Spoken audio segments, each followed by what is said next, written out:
by the time you get to grade 8, you should ideally already be practicing octaves pretty routinely, because they're a really, really important part of any more advanced practice regime. But this is certainly the first time in grade 8 that you are asked to perform octaves as part of your exam. So let's pick this one octave, G major scale in octaves apart a little bit, and I would like to talk you through the various stages in which to practice it. Now, most important, of course, is that you have a really good fundamental setup for your thumb position. Yeah, and that means a really nice long arm. Yeah, so it's simple physical laws of leverage here. The longer your arm, the longer the lever, the less effort will be required. And one way I get my students to check that, whether their arm is really nice and long, is by resting the bow on the arm. If you can do that, that means your arm is nice and long. If the bow is a little bit wonky or falls off, that means that you're probably dipping your wrist a little bit. And by doing that, you will be losing an awful lot of strength. So make sure to always be aware of that. So really, the weight of your arm should be resting on your thumb across the A and D string here, so that your other fingers are completely free. So now let's talk about the different practice stages. And we are going to start with our thumb alone, because that's really where most of the work is done. So we're going to start playing only the lower notes with our thumb alone. Stop the bow, move really slowly in. And the most important bit here is not what happens on each octave, what happens in between. The quality of movement. Now that is a phrase I use an awful lot in my teaching, the quality of movement. So how you move your arm. When we actually break it down, all that happens is that the angle of your lower arm to your upper arm gradually changes and it gradually widens. Yeah, so make sure when you're moving, stop the bow, that you're moving really smoothly through the elbow joint here. What you don't want to see is anything like that. Yeah, and that's certainly what especially at the beginning tends to happen, because we panic a little bit and we want to get that shift over and done with as quickly as we possibly can. A little bit like pulling a plaster off, so it doesn't hurt quite so much, but that's the worst thing we can do. So really challenge yourself. How slowly can you do it?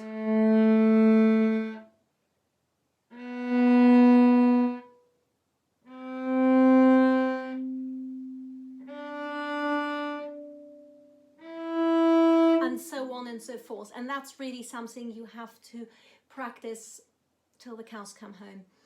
Yeah, so don't move on to the next stage in the process until you're absolutely secure with that.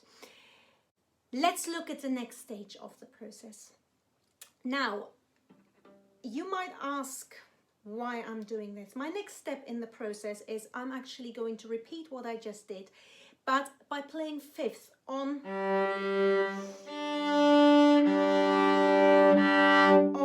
the A and D string,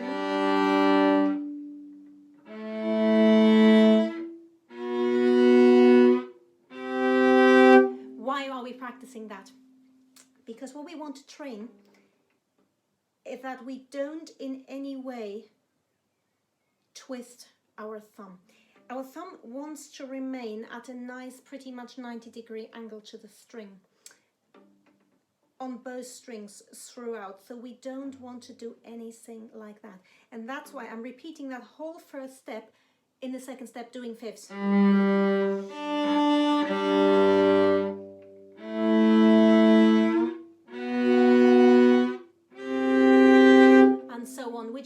is also a wonderful strengthener for your hand as well. Yeah. One thing to say up front, whenever you're practicing, I mean, generally, but especially when you're practicing octaves, make sure your cello is really, really well in tune, because otherwise you will be laboring under a misapprehension there. Yeah. So let's now look how we go to the final stage, to actually playing octaves. So first thing to say here is that you always tune the upper note to the lower note, never vice versa. So make sure, with all the practice you've done in the first two stages, your thumbs should be pretty secure now. You have a really secure lower note. Tune the upper note to that.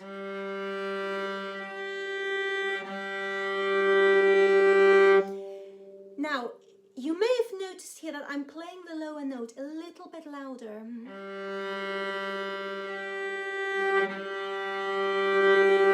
I would say in terms of distribution of sort of bow weight, I would say about 60% on the D string, 40% on the A string, maybe 65-35 split, something in that region. But that is one really important trick to make sure octaves are always in tune. You always want to have more on the bottom octave. So that's also something that applies, for instance, in chamber music. When you're playing a passage in unison, you always want to have a little bit more of the bottom octave. Yeah, so we do that. While you're playing the lower note, already pitch the upper note.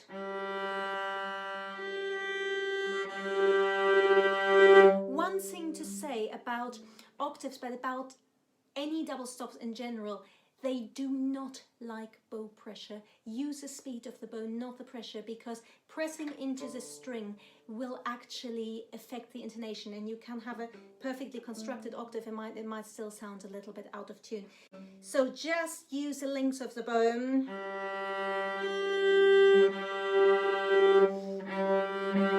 See, not quite right.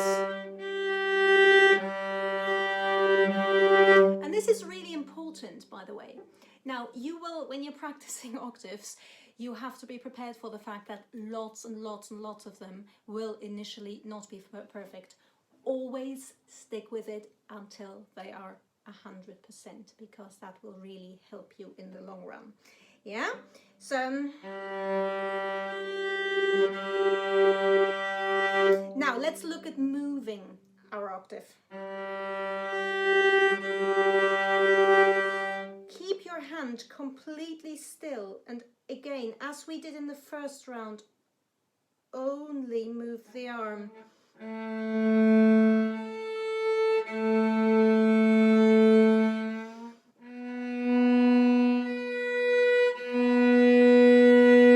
Again, quality of movement. You don't want any sudden jerky movements. The movement between every single octave has to be really, really smooth. So focus on the process of what happens in between the octaves, much more than just trying to get each one by hook or by crook, and that will make you progress much, much, much faster. One more thing to say is that as you go up, the hand obviously becomes smaller and smaller and smaller. Yeah, so you start with a pretty open shape here.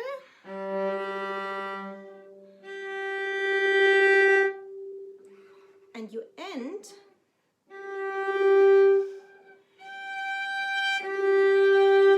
with a much, much smaller hand shape. Now, as you move up, don't worry about having to consciously make it narrower.